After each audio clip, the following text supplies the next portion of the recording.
아니 이게 어떻게 해야 말이 되겠냐고 얘들아. 대사는 이렇게 쓰여 있어. 그런데 이걸 어떻게 해야 설득을 할 수 있겠냐고. 청자들한테.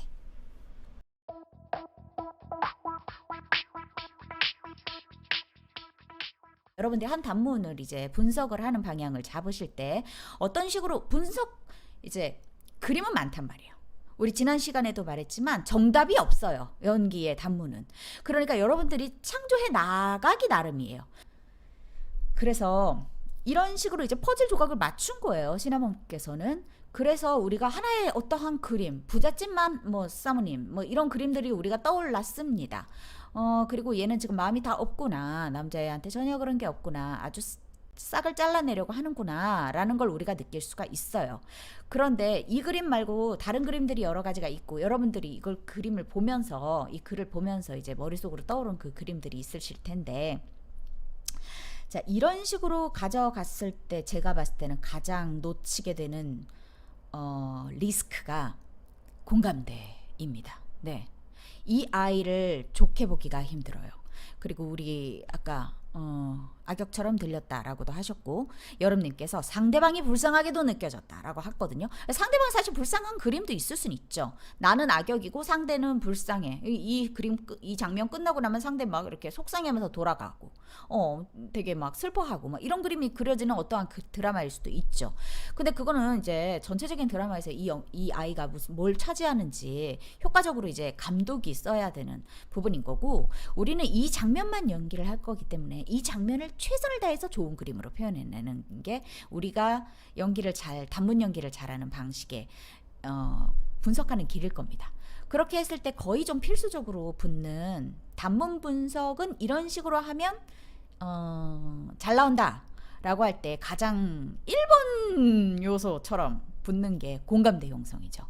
공감대를 형성하는 연기가 좋은 연기다 라는 여러분들이 그 얘기를 많이 들어보셨을 거예요. 저한테도 많이 들으셨고요.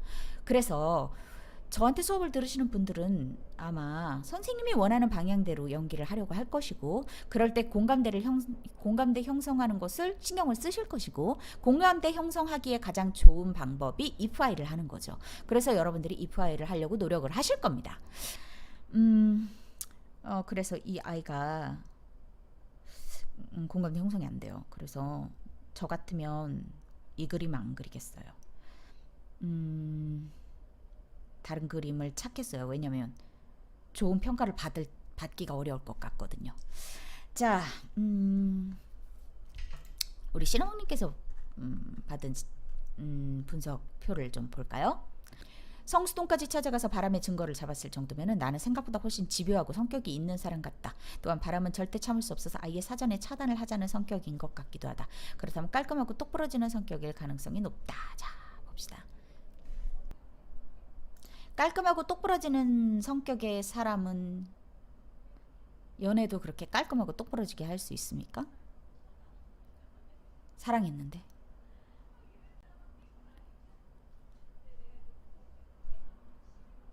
그렇게 될까요? 내가 선생님은 밝고 명랑하고 직설적이고 할 말은 좀 하는 스타일입니다만 매사 그렇지는 않아요. 어떻게 매사 그렇겠어요? 선생님도 할 말 못할 때 굉장히 많아요. 그리고 바보같이 당하고 올 때도 굉장히 많아요. 나는 성격이 밝고 명랑하지만 새로운 사람을 만났을 때 되게 쭈뼛쭈뼛거리기도 해. 근데 사람들은 다 나보고 밝고 명랑하다고 해. 유진이는 할 말 다 하지. 유진이는 싸가지 없지. 유진이는 뭐 거칠 게 없지. 이렇게 말해. 근데 나는 내 삶을 보면 되게 거칠 거 되게 많다. 되게 바보같이 많이 살거든. 깔끔하고 똑부러지는 성격이라는 평가를 듣고 다른 아이들보다 좀 더 그렇다고 해서 매사에 그럴 수 있을까요? 이럴 수 있다라는 건 이 남자를 안 좋아할 때 내지는 이 남자애랑 헤어지기를 은근히 바라고 있었다 라고 한다면 아싸 잘됐다 이러면서 이렇게 할 수도 있을 것 같아. 그렇게 설정해도 돼. 마지막 줄이 좀 걸리긴 해. 왜냐면 그동안 받은 선물을 다 부숴버리고 찢어버리고 태워버렸대. 이게 사실 받은 선물을 돌려주지 못하는 이유가 아까워서 못 돌려준다라고 하면 좀 그렇잖아. 그래서 아마 부숴버리고 찢어버리고 태워버렸다라는 것을 팩트로 잡는 것이 좀 나은 그림 같거든요. 그러면 왜 부숴버리고 찢어버리고 태워버렸어? 왜? 이렇게 깔끔하고 이런 애가? 그냥 돌려주면 안 돼? 돌려주는 게 훨씬 더 깔끔하지 않아? 왜 부숴버리고 찢어버리고 태워버려? 지저분하게. 부숴버리고 찢어버리고 태워버렸다는 건 열받았다라는 거 아니야? 그러면 이 남자애가 여자가 생긴 게 왜 나한테 열받을 일이야? 내가 이 남자한테 마음이 있기 때문 아니겠어요? 질투심이 생겼기 때문인 거죠. 그래서 이걸 막 부숴버리고 찢어버리고 태워버렸다라는 건 뭐야? 물론 이제 뭐 그냥 버렸다라는 얘기를 이렇게 과장해서 하는 거일 수도 있어 보입니다만. 그냥 다 갖다 그냥 쓰레기통에 처박았는데 그냥 얘 듣기에 상처받으라고 다 부숴버리고 찢어버리고 태워버렸거든 이라고 말하는 걸 수도 있어요. 근데 이거나 저거나 어찌됐든 내가 열받았음을 의미하는 것 같거든요. 그거 왜 열받아요? 왜 속상했어요? 속상한 거죠. 속상하니까 열받는 거죠. 이 남자애가 다른 여자한테 선물을 받아? 오케이, 너랑 나랑은 여기까지. 그동안 받았던 선물 자 여기 있어. 이게 깔끔한 거지.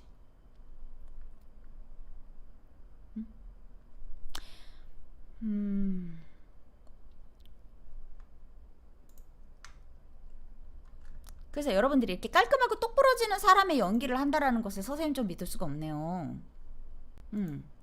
아니 이게 어떻게 해야 말이 되겠냐고 얘들아. 대사는 이렇게 쓰여 있어. 그런데 이걸 어떻게 해야 설득을 할 수 있겠냐고. 청자들한테. 예를 들면 막 미친 소리 같은 걸 막 써놨어. 대사가 막 앞뒤가 하나도 안 맞고 미친 소리 같은 얘기야. 그러면 이거 미친 소리 하고 앉아있네. 미친놈이다. 이렇게 해서 미친 연기하는 게 가장 좋겠어요? 그럼 청자가 왜 그렇게 말하는 거예요? 얘 원래 미친놈입니다. 이렇게 할래요 여러분?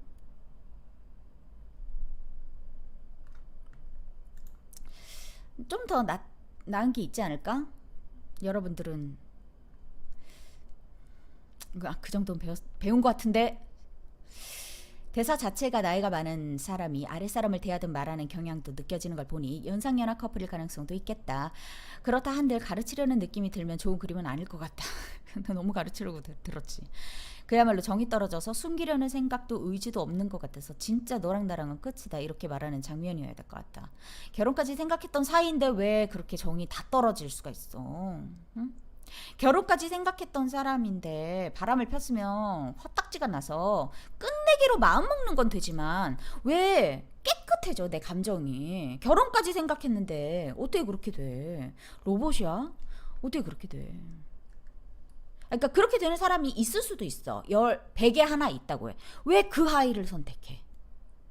왜 그 아이를? 왜 그 공감대 안 되는 그 아이를? 그 아이 정말 정 떨어지네. 걔 별로 그렇게 좋은 사람 안 같다. 그 아이랑 별로 친하고 싶지 않다. 근데 왜 이 걔를 하필 갖다 쓸까? 연기가 공감대가 불러일으키는 게 좋은 연기라는 걸 알잖아요.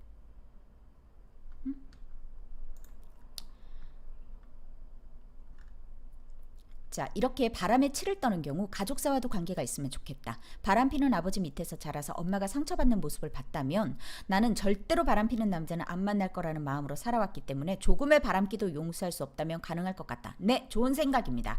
그러면 그게 영향을 미쳤으면 좋겠어요. 그럼 이 아이가 얼마나 트라우마가 올라오겠어요. 이 남자애가 지금 여자애한테 선물을 받았고 그걸 나한테 사실 비밀로 하거나 아니면 속였어. 그걸 내가 봤어. 그리고 내 트라우마가 올라와. 난 엄마처럼은 살지 않을 거야. 난 엄마처럼 그렇게 힘들게 살지는 않을 거야. 나 두려워. 왜 여러분 트라우마가 올라와서 얘를 딱 끊어내려고 하는 이유가 뭡니까? 엄마처럼 살고 싶지 않고 그렇게 사는 게 두렵기 때문인 거죠. 그런 거죠. 그럼 이 아이의 마음이 편한 거예요? 불편한 거예요? 뇌가 애써 끝내는 거지. 우리 아빠도 바람 폈는데 얘도 바람기 있네? 됐어. 정이 싹 떨어져. 그게 됩니까? 응? 어제까지 어땠는데 이 남자애랑 계산하고 있었어요. 이 남자애랑 나랑 괜찮을지, 바람기가 있을지 없을지 하다가 바람기가 딱 발견되니까 딱 끊어내는, 무슨 듀오로 만나가지고 그래도 야 이거보단 마음 좀 더 있겠다. 자, 약간 말하는 게 프로파일러 같기도 하고 추리소설 작가 같기도 하고 그쪽 일을 하는 사람 같기도 하다. 이런 것을 조사하고 다닐 정도의 사람이면 잘 없을 것 같아서. 네, 이게 특이한 거죠. 그러니까 성수동에서 20년 외길을 걸어온 수재와 장인이 그러는데 그 신발 한 달 전에 직접 제작하셨대라는 말이 팩트처럼 보여집니다. 이 20년 외길을 걸어온 수재와 장인이 누구인지는 이제 내가 선택할 수 있어요. 예를 들면 우리 아버지가 20년 동안 성수동에서 수제화를 만드셔서 내가 이걸 우리 아버지라는 말을 그냥 이렇게 거창하게 말하는 걸 수도 있어요. 예를 들면은 뭐 아버지가 뭐 굽네 치킨 사장님이면 사장님 오셨어요 뭐 이런 식으로 말할 수도 있는 거잖아. 그러니까 이게 뭘 대변해도 돼. 내가 아는 어떤 사람이라고 잡아도 돼. 내가 알고 너도 알고 이런 사람 으로 잡아도 돼. 그리고 이 사람을 진짜 성수동에서 20년 외길을 걸어온 수재화 장인을 내가 찾아가서 뭐 했다라고 한다면 이 아이의 캐릭터성을 좀 만들어주는 겁니다. 이 아이의 성격을 만들어주는 겁니다. 수재화 장인을 한 명 찾아갔는데 이 사람이 이거 맞네 내가 제작했네 이러겠어? 좀 여러 군데 다녔거나 뭐 이럴 수 있잖아. 근데 성수동이 사실 그렇게 크진 않아. 그치? 그렇게 엄청나게 큰 동네라서 막 한두 달, 막 1년 이렇게 걸리는 그런 작업이 아닐 것 같고, 이렇게 신발 보여주면 사람들이 알지 않을까? 장인들은? 이거 누가 제작한 것 같은데 장인들끼리 좀 약간 통하는 게 있지 않을까? 그래서 얘가 발만 팔면 이 정도는 찾을 수 있을 것 같아. 근데 그걸 우리가 실천으로 옮기진 않잖아. 누가 성수동 가서 수제화 장인들을 만나고 다니겠어. 그 신발 하나 받았다고. 그러니까 얘가 좀 집요하긴 해. 그치? 그럼 이 아이가 조금 질투심이 많고 집요하다라는 어떤 걸 가져갈 수는 있는 거지. 그거를 효과적으로 쓸 수도 있고 안 효과적으로 쓸 수도 있어요. 네, 그걸 효과적으로 써서 공감대를 얻을 수도 있어요, 여러분. 그게 실력이에요. 네, 그 이제 뭐가 있을지 우리 또 한번 생각해 봅시다. 그래서 이 프로파일러 같고 추리소설 같다라는 느낌은 정확하게 받았어요. 이거 여기서 뭘 찾아내야 돼요. 이걸 그냥 일반적인 사람이라고 생각하면서 말하면 안 돼요. 네, 그 안 돼요. 그러니까 여기서 찾아야 돼요. 찾아야 될 게 있는 거야. 이걸 그냥 뭐 남들도 다 그 정도는 하지 않아? 이런 식으로 연기하면 그게 제일 연기 못하는 애. 그래서 여기서 뭔가를 찾아야 된다라는 생각은 해야 되는 거고 그걸 효과적으로 써먹는 것이 진짜 실력입니다. 그러면 봅시다. 집요한 성격은 좋은 성격이에요, 여러분. 지금 프로파일러 같다라고도 했고 뭐라고 했죠? 추리소설 작가 같다고도 했어요. 그쵸? 그런데 집요한 느낌을 우리가 받기 때문인 거죠. 그러면 집요한 아이들은 나쁜 아이예요? 뭔가 미저리 같은 느낌 나요? 그래가지고 싫어요? 왜 집요할까에 대해서 한번 생각해 볼 수 있을까요? 여러분들이 어떤 부분에서는 좀 집요한 거 있지 않아요?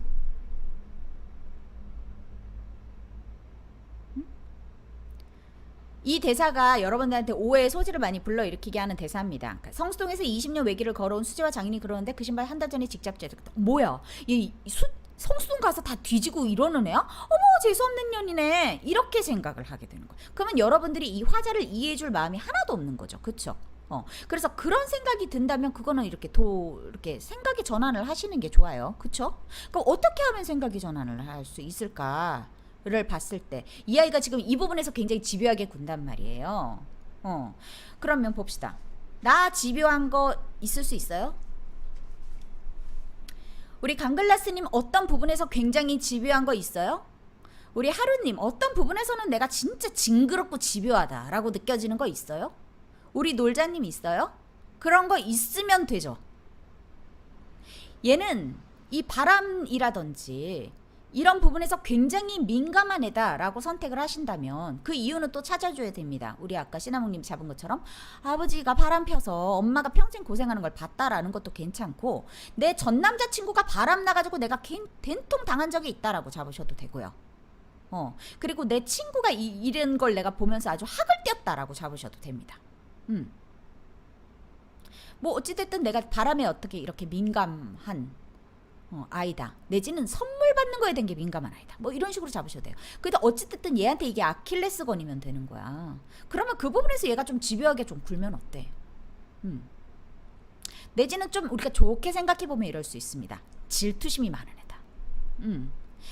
이 남자에 대한 모든 것이 이 아이는 다 질투가 돼. 그래가지고 신발 받은 거 하나도 막 이렇게 이 남자애랑 연관된 거는 다 집요하게 구는 거야. 막 되게 불안한가 봐. 그래가지고 막 이걸 얘한테 관련된 거는 되게 막 집요하게 군다라고 잡아도 돼요. 그래가지고 막 이걸 또 알아봤다. 그런 식으로 잡을 수도 있는 거죠. 그래서 이 아이가 이렇게까지 집요할 만한 어떤 캐릭터가 아닌 당위성을 좀 찾아줄 수도 있지 않을까. 그냥 선생님이 드는 생각으로는 두 가지 정도가 떠오르는데, 첫째는 되게 질투심이 많은 애. 그래서 어떤 그런 진짜 나 너무 속상해. 나 진짜 너무 속상해. 서브텍스트가 좀 이런 식으로 흘러나오면 좀 괜찮지 않을까. 얘가 속상해 죽겠다. 그래, 죄 아니야. 아주 작은 금이 간 거야. 그런 틈으로 물이 새기 시작하면 어차피 뚝은 무너질 텐데. 내가 왜 장마가 올 때까지 기다려야 돼? 그 애나 줘. 참, 유감스럽게도 그동안 받은 선물 못 돌려줘? 다 부숴버리고 찢어버리고 태워버렸거든. 뭐 이런 식으로 질투심에 사로잡힌 아이. 뭐 그렇게 잡아도 괜찮을 것 같고, 또 두 번째 방법은 약간 머릿속에 누가 떠오르냐면, 옛날에 왜 그 드라마 뭐죠? 김수현이랑 전지현이 나왔던 별이 들어가는 그 제목의 드라마 뭐였죠? 별에서 온 그대. 네, 별에서 온 그대 보면 전지현 같은 캐릭터 이런 말 할 수 있지 않을까라는 생각 떠오르거든요.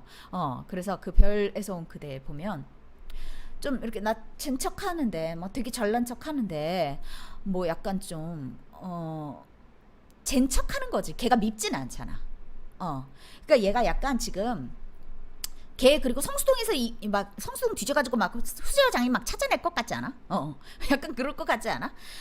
그래가지고 좀 약간 집요도 하고 막 이러기도 하고, 근데 그게 이제 좀 약간 밉지 않게 표현이 될 수 있지 않을까? 그러면 그 아이라면 이 대사가 정말로 헤어지는 걸 의미하지 않을 수도 있지 않을까? 그러니까 말을 이렇게 세게 한번 해서 다시는 이런 일이 없었으면 좋겠다로 이 남자를 아주 휙 잡겠다 라는 의미로 한번 빵 충격요법 주겠다 라는 느낌으로 좀 이렇게 쳐도 되지 않을까? 그러면 나는 이 대사 봤을 때 귀여울 수 있을 것 같아. 이 여자애가 하는 행동이 그런 식으로 연기해서 어머 쟤 지금 약간 빈말하네? 라는 느낌을 전달해도 약간 공감대를 얻을 수 있지 않을까 싶어.